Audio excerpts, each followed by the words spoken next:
نحمده ونصلي على رسوله الكريم اما بعد فاعوذ بالله من الشيطان الرجيم بسم الله الرحمن الرحيم رب اشرح لي صدري ويسر لي امري واحلل عقدة من لساني يفقهوا قولي ولقد آتينا لقمان الحكمة ان اشكر لله، اور البتہ تحقیق دی ہم نے لقمان کو حکمت کہ اللہ کا شکر ادا کرو۔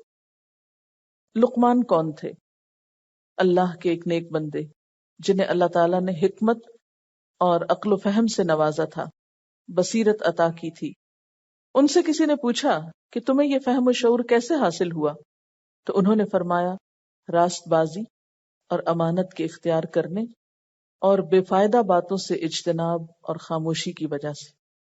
تو گویا ان کی حکمت کا راز کیا تھا کہ وہ فضول باتوں سے بچتے تھے۔ ان کی حکمت و دانش کا ایک واقعہ بیان کیا جاتا ہے۔ کہتے ہیں کہ غلام تھے، ان کے آقا نے کہا کہ بکری ذبح کرو اور اس کے سب سے بہترین 2 حصے لے آؤ نکال کر۔ چنانچہ وہ دل اور زبان نکال کے لے آئے۔ پھر کچھ روز بعد ان کے آقا نے کہا کہ بکری ذبح کرو اور اس کے سب سے بدترین حصے نکال کے لاؤ، تو دوبارہ دل اور زبان نکال لائے۔ تو اس نے پوچھا کہ تم اچھی چیزیں بھی انہی کو بتاتے ہو اور بری چیزیں بھی انہی کو؟ تو اس نے کہا کہ ہاں، اگر یہ 2 چیزیں درست ہو جائیں تو سب کچھ درست ہو جاتا ہے، اور اگر یہ 2 چیزیں بگڑ جائیں تو ہر چیز بگڑ جاتی۔ حضرت لقمان کے بارے میں تفسیری روایات میں بہت اختلاف پایا جاتا ہے کہ ان کی اصل کیا تھی۔ کہتے ہیں کہ یہ حبشہ یا مصر کے رہنے والے تھے، پھر شام میں سکونت اختیار کر لی، حضرت داؤد علیہ السلام کا زمانہ پایا۔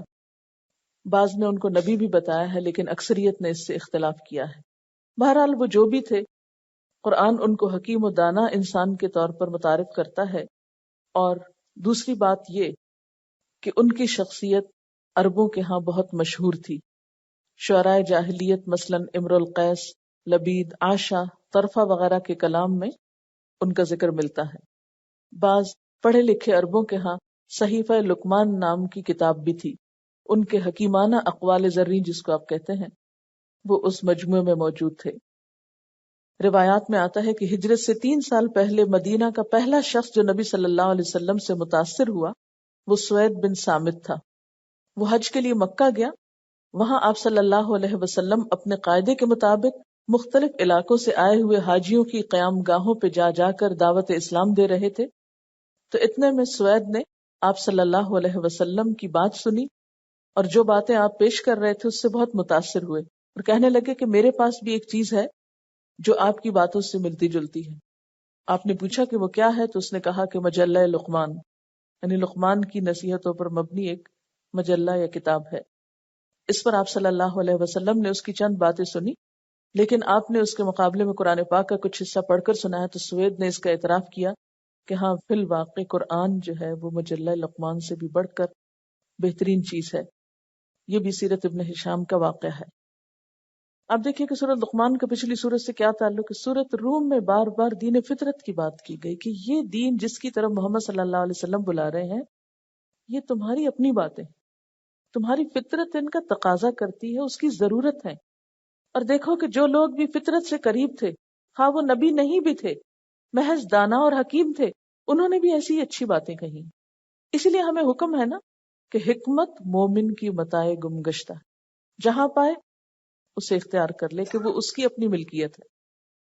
وَلَقَدْ آتَيْنَا لُقْمَانَ الْحِكْمَةَ أَنِ اشْكُرْ لِلَّهِ، اور حکمت کی باتوں میں سب سے پہلی بات أَنِ اشْكُرْ لِلَّهِ، اپنے بنانے والے کا شکر گزار ہو۔ اللہ کی نعمتوں پر اس کی حمد و ثنا کرو، اس کے احکامات کی تعمیل کرو۔ جب بنانے والا وہ ہے، دینے والا وہ ہے، تو پھر شکر گزاری کسی اور کی کیوں؟ وَمَن يَشْكُرْ، اور جس نے شکر ادا کیا، جو شکر گزار ہوگا، فَإِنَّمَا يَشْكُرُ لِنَفْسِهِ، تو وہ شکر ادا کرے گا اپنی ہی ذات کے لیے، اس کے شکر کا فائدہ اسی کو ہوگا۔ وَمَن كَفَرَ، اور جس نے ناشکری کی، فَإِنَّ اللَّهَ غَنِيٌّ حَمِيدٌ، تو بے شک اللہ تعالی بے نیاز ہے، تعریف والا ہے۔ یعنی اگر کوئی اس کی تعریف، حمد و ثنا، شکر ادا نہیں بھی کرتا تو بھی وہ لوگوں کی تعریف سے بالکل بے نیاز ہے، وہ تو اپنی ذات میں آپ محمود ہے.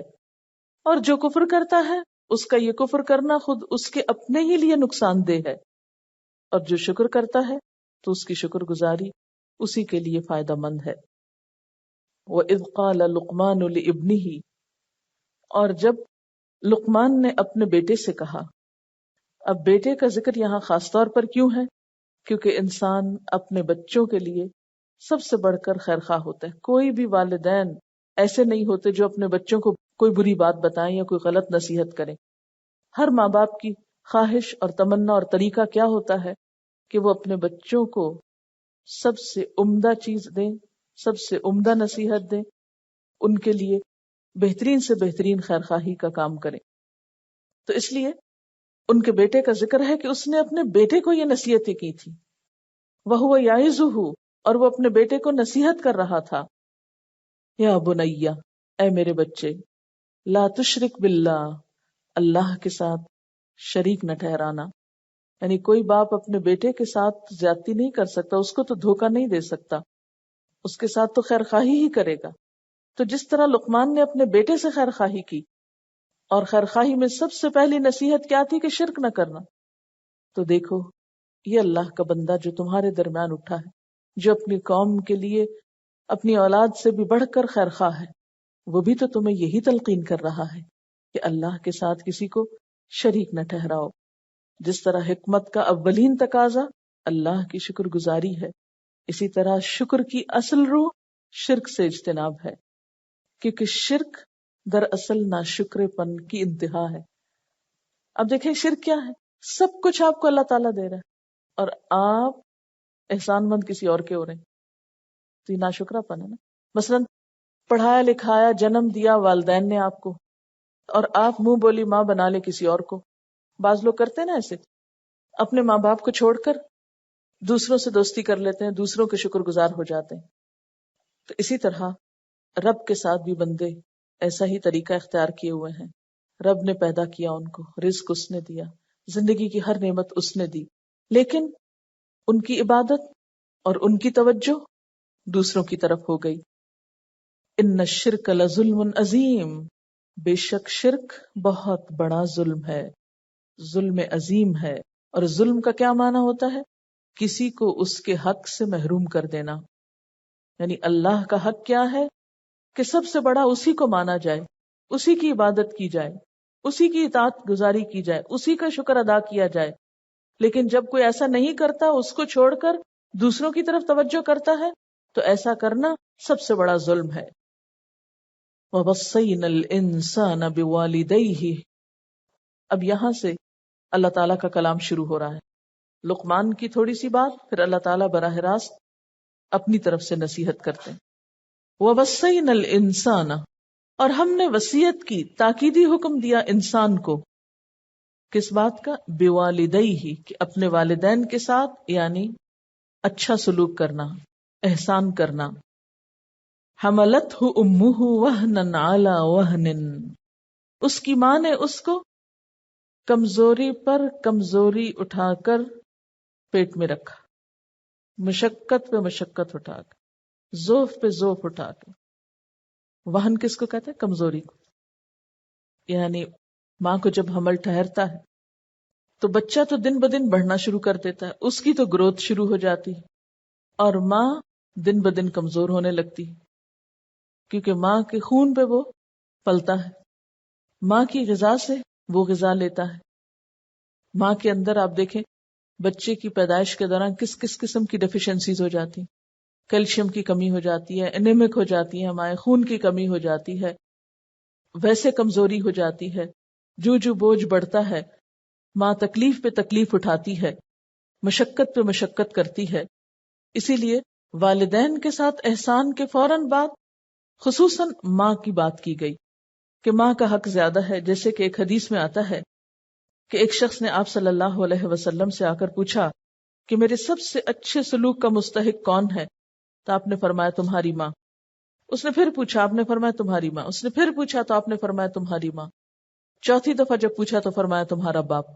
یعنی ماں کا درجہ باپ کے مقابلے میں بھی 3 گنا زیادہ ہے، کیونکہ ماں بچے کے لیے باپ کے مقابلے میں زیادہ تکلیف اٹھاتی.